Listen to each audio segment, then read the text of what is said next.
Hello, I'm Michael Horner and welcome to a series of screencasts all about how to put together and then present awesome presentations. This is me. You can understand based on this photograph why we're doing screencasts rather than videos, but my mother loves me and I believe my wife does too. My training company is called Fantastic Training, modest title, and you can find all about me and the courses that we offer, podcasts, blogs, etc. at fantastictraining.co.uk. So what do we have here? We have a series of screencasts which built up over a number of issues should tell you everything you need to know in order to be a really confident and fluent presenter, not just in terms of the story you tell, but how you deliver it to your audience. And that'll keep us occupied. Today, I want to look at an overview, so we scope what an effective presentation is all about. And I've got 5 elements that I want to look at in turn. And the first one is let's define what an effective presentation is. In my view, an effective presentation takes an audience down a particular path, so at the end of it, they agree to some form of dynamic action. So it's all about generating something that's going to really work. And that means it's not you standing up and talking at people, it's a two-way conversation. And the only difference between a normal two-way conversation and a presentation is that you are in a position of leadership as you lead your audience through your agenda.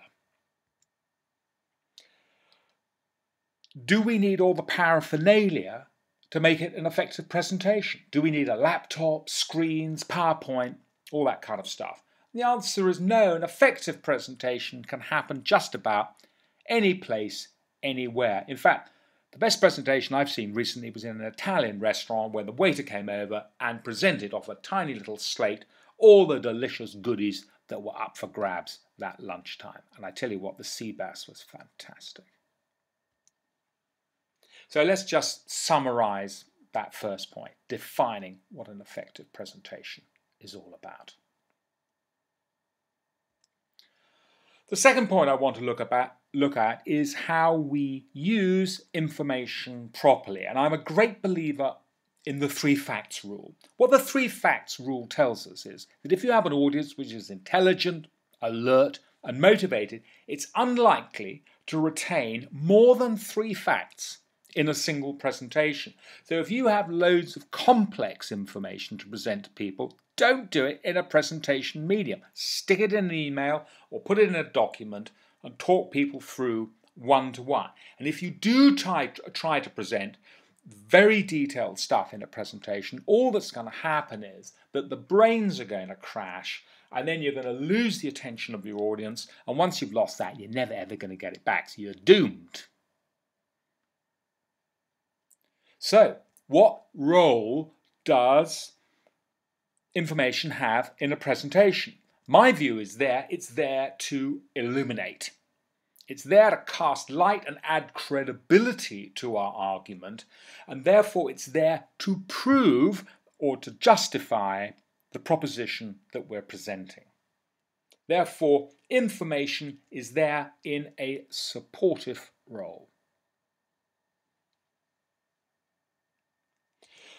Point 3, people say to me, Michael, how much time and effort is required in order to put together an effective presentation? And of course, it all depends, doesn't it, really? But in general, less is more. Fearful cliche, but it's true.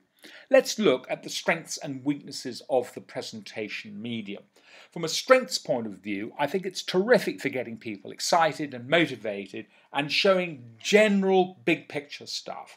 And it's terrific for relationship building as well. I'm sitting in the audience, I'm seeing this wonderful presenter, and I'm saying, well, I want to get closer to that person. I like this person, I admire their approach. And it's terrific for building companies' reputations. Companies love to have good presenters in their organizations because it makes them look good. And I believe, therefore, it's very good for individual advancement as well. So if you're feeling ambitious, be a good presenter. It's a shortcut to the top. But the weaknesses, we know from the 3 facts rule that presentations are no good at communicating detail, and they can take up a disproportionate amount of time and be very stressful as well. So later on, I'll be looking at ways of how we can save time and make the whole exercise pleasurable rather than anxious. Point 4 is all about style. To be an effective presentation, it has to be sales-based, and by that I mean you need to sell yourself, your creativity, your ideas, your product, your service, whatever it may be. And in order to do that, you must engage and involve your audience. It's that two-way conversation again that's absolutely essential. And in my view, most presentation technique is common sense. So I'd like you to trust yourself, trust your instincts, trust the intelligence of your audience, and make the whole thing as much fun as possible. And why not?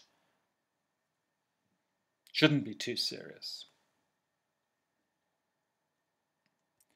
And my final point is that for a presentation to be effective, it must have an effect. It must generate this positive action. So always plan for your next steps. Make sure that your presentation contains a very clear-cut proposal and that your agenda leads people inexorably through that proposal. Make sure that that proposal is of real benefit to your audience, and if there are decision makers present, and then hopefully there will be, give them the opportunity to think and make decisions, because that's what they like doing best. And that's an overview of how to make our presentation effective and action-based. Enough of that. I will be returning very shortly with another screencast, and that will all be about how we make the content, the detail of our content, completely appropriate to our audience and therefore absolutely super effective. This is Michael Horner at fantastictraining.co.uk saying thank you for looking and thank you for listening. See you soon.